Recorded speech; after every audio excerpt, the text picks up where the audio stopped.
Pwede bang tigilan mo na yung pag-iyak mo dyan? Hindi naman ako nasaksak, hindi ako critical. Nadaplisan lang ako. Hindi naman ako umiiyak kasi nag-alala ako sa'yo. Umiiyak ako sa galit kasi napagtripan ako ng tropa mo. Critical. Headlockin ko kaya siya. Bayan, kala ko naman. Pero, okay ka na ba talaga? Pero mahapdi lang sa feeling. I'm sorry, Lucas. Hindi mo na kailangan mag-alala gabi-gabi tsaka araw-araw, okay? Makakatulog ka na rin ng mahimbing, makakauwi ka na rin ng payapa. Nahuli na yung stalker mo at sasama ka magsampa ng restraining order laban sa kanya. Hindi na. Ako na lang. Makakalabas na ako mamaya. Sasamahan na kita. Hindi na. Ayaw mo na ba sa akin? Nahuli na siya, di ba? Eh di tapos na yung deal natin, Lucas. Hindi na natin kailangan magpanggap.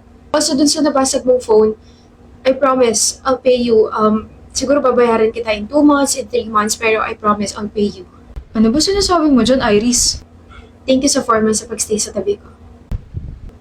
Thank you for protecting me and I'm really sorry if nadawit ka sa gulo ko. I'm sorry if nasaktan ka. I'm sorry if nandito ka ngayon. Tama na. Huwag ka rin mag-alala kasi sasabihin ko naman sa iba na ikaw yung nakapag-break sa akin na sa akin yung mali. Ganon. Anyway, pagaling ka. Sure ka ngayon mo sa akin? Ay, kalabaw. Natsempohan din kitang putong lupa ka. Lucas, hindi mo ba nare-realize na 2 buwan ka nang iwas na iwas sa akin? Tapos na kasi yung deal natin, wala nang rason para magstay ka sa akin. Pas ako meron. Miss na kita. I miss you. Sabi mo huwag ako ma-fall, diba? Sabi ko naman, hindi ako ma-fall sa'yo. Alam mo bang kalokohan yun? Huwag ma-fall sa'yo, pero nakaka-fall ka naman talaga. Kapag lang yan. Aminin ko. Madalas ako napipikon sa'yo. Nakakapikon kasi pinapaalis mo agad ako sa apartment mo. Nakakapikon kasi nakakalimutan mo yung fake mansery natin. Nakakapikon kasi ang tibay-tibay mo. Kung tutusin, dapat ikaw yung unang ma-fall sa akin kasi ikaw yung nagsabi na maging fake boyfriend mo ko. Ganun yung sa mga libro, diba? Pero napakamanhid mo eh. So gusto mo ako? Gusto. Gustong mahalin.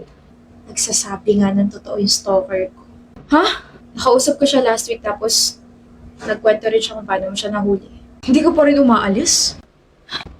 Tigilan mo na si Riz. Bigay mo na lang sa akin si Iris. Gusto ko siya mapasakin. Pwes ako, gusto ko siyang mahalin. Yun yung difference nating dalawa. Shh. Saan ka pupunta? Doon sa lalaki. Kukutusan ko siya kasi inunahan niya ako mag-confess. Sus, hindi naman nakakabawas yun sa aura mo, Lucas Papaw. Tigilan mo nga ako sa nickname na yan. Ano gusto mo? Love, manligaw ka muna. Huy, hindi pa nga kita gusto eh. Hoy Iris, huwag kang sinungaling. Gusto mo na kaya ako. Narinig ko yung sinabi mo sa ospital. Huh? Sure ka nga ayaw mo sa akin? Gusto.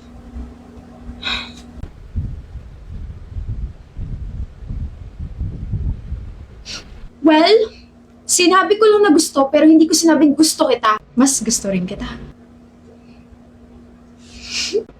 Awkward mo na. Manahimik ka nga. Ako lang to, Riz. Nahihiya pa rin kasi ako, okay? Yung ex-fake boyfriend ko, nanliligaw pa rin hanggang ngayon. Eh kasi nga, I fell for you. Ang corny mo, alam mo, I still can't believe na si Lucas na mayabang, mataray, masungit ay... Tumitiklop kay Iris Navarro, totoo naman.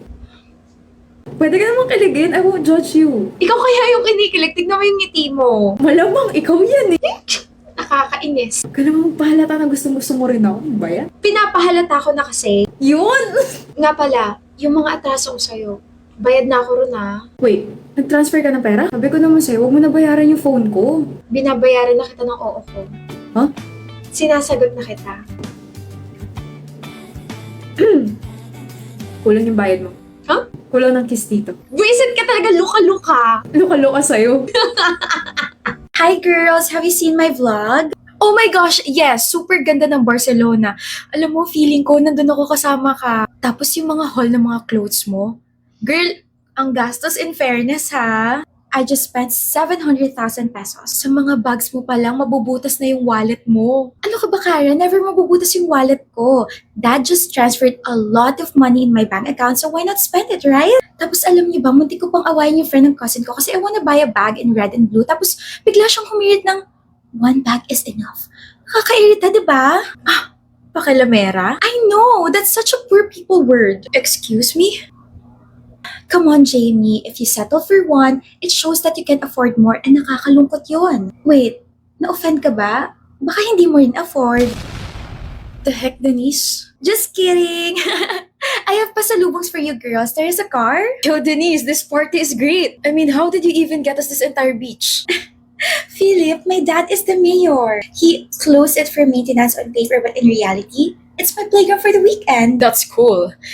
Anyway, my dad wants to know if your father could help us with some permits sa construction namin. Ang tagal kasi ma-approve sa City Hall eh. Oh, please, Daddy signs the paper faster than he reads them. Just give me the documents and, I'll have them stamped tomorrow. Basta you know the kapalit, ha? Pera ba? Money, gifts, vacations, favors, call it whatever you like. Daddy prefers tokens of gratitude. And trust me, without that, your papers will stay buried under City Hall dust. Wala bang makakaalam? Makakaalam? Our family has been running things like this for generations. It's not just politics, it's a dynasty. I mean, hindi magiging mayor si dad by playing fair, and neither did his father before him.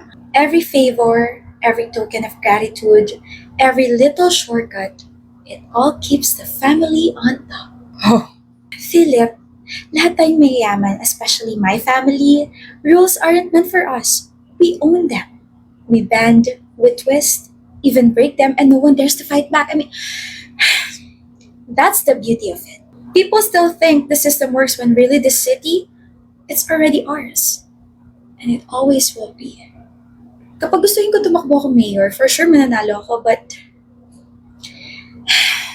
just wanna enjoy my dad's money. I wanna enjoy the people's money.